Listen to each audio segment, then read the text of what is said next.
Good afternoon. How are you doing? Welcome back to the Magnus channel. I'm sorry about the delay, but we've been traveling like absolute flying Dutchmen. So therefore, as I promised last time, today we're going to speak about how to dress for a party. And please remember that parties have been going on for a long time. So the basic party dress is not to put on a pair of shorts or something like that. It is tails. If you receive an invitation to a proper party or to a wedding or something a little bit more fancy like that, and there is no dress code, the basic idea is tails.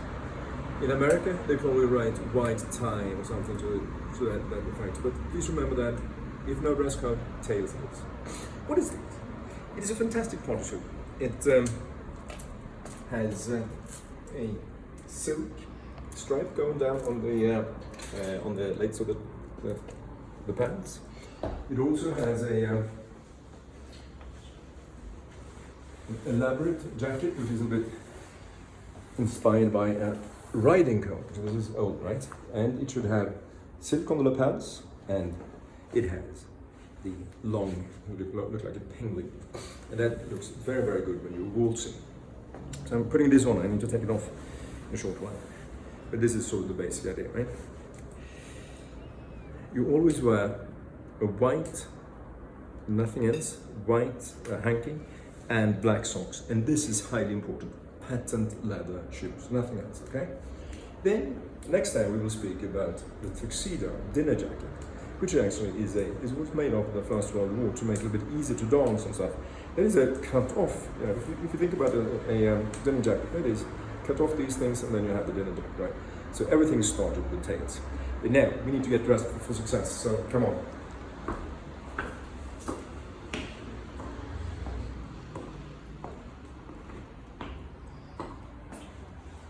When preparing for a big party, this is the only time that you might need as much time as your date, wife, girlfriend, better half to get prepared, because this takes a bit of time.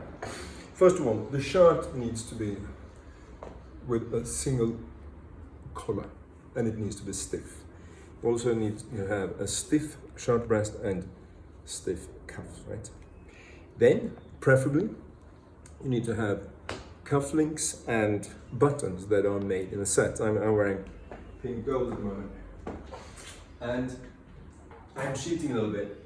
There is a variety. The original variety is to have a loose collar, and then you need one more button. So then you need a set with 4 buttons and 2 cufflinks. These should be in silver, mother of pearl, gold with diamonds and rubies and something. It needs to be fancy, okay? Nothing tacky. Now, the good people over the years, they have sort of tried to make this slightly easier. A good button has a screw.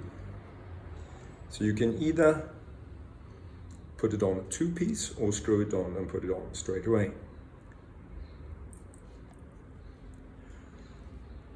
This shirt is made in England, and they have a little bit of experience with this. So they have kindly made a little hole here. You can stick in one hand. First of all, make sure that it's screwed on tightly. Then insert the button, stick in your hand, and fish it out on the other side. This is slightly tricky.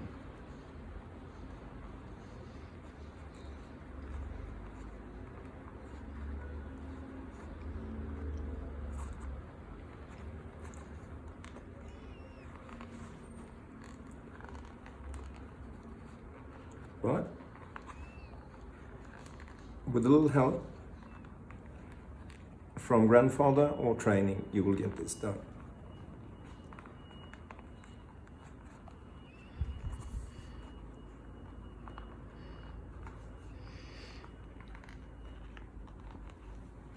No, yes it is. Good.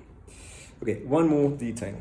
A good shirt also has this little strap here that you can hook on to a button in your pants to make sure that it's all stiff and straight all the time. Otherwise, this will start looking saggy, especially after you've been waltzing and drinking things. Now, on to the rest of the gear.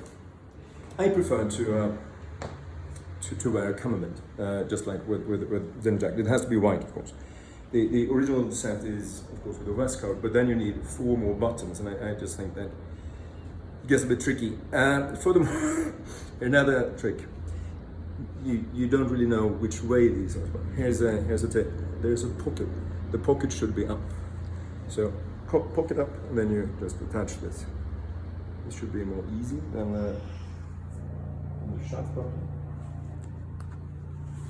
Well, there we go. Now, and another important thing. You never ever wear a watch, a wristwatch watch, or a tennis. So we better know. And if you need to have some sort of clock, you can have this, and that's why I have this little fantastic button, or you can have a chain. I think that looks very, very old school. But if you really do need to have some sort of clock, this happens to be a great grandmother's, but keep it in there. I think that's not anything important. Now, we come to the really important bit. That is the bow tie. Never ever wear a bow tie that is ready-made. It has to be tied by yourself. Please remember, the default is white. There is once when you wear black, that is when you go to a funeral. A really fancy funeral will be in tails, and you will need a black bow tie, just like with a tuxedo dinner jacket, right? There's one exception to that rule, of course, as well, but that is a very, very small one.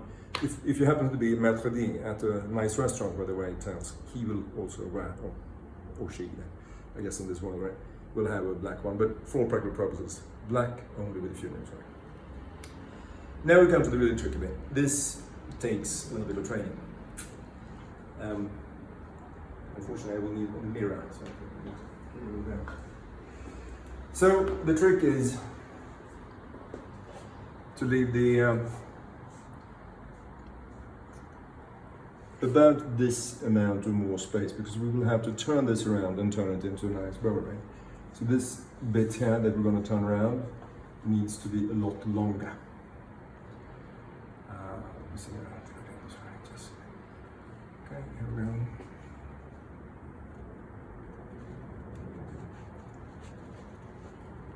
You see?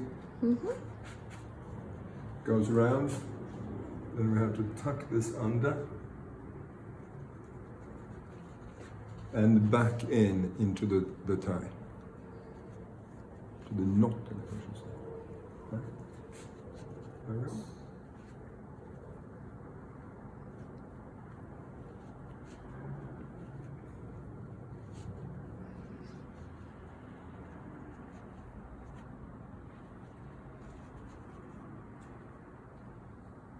And this didn't really work out well, but I think you get the point. I need to redo this, but now this is the basic idea. As you can see, one needs to practice the tying a little bit. Put on the coat.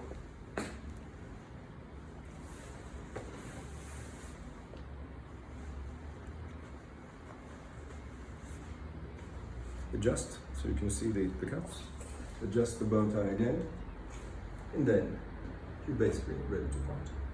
Thank you so much.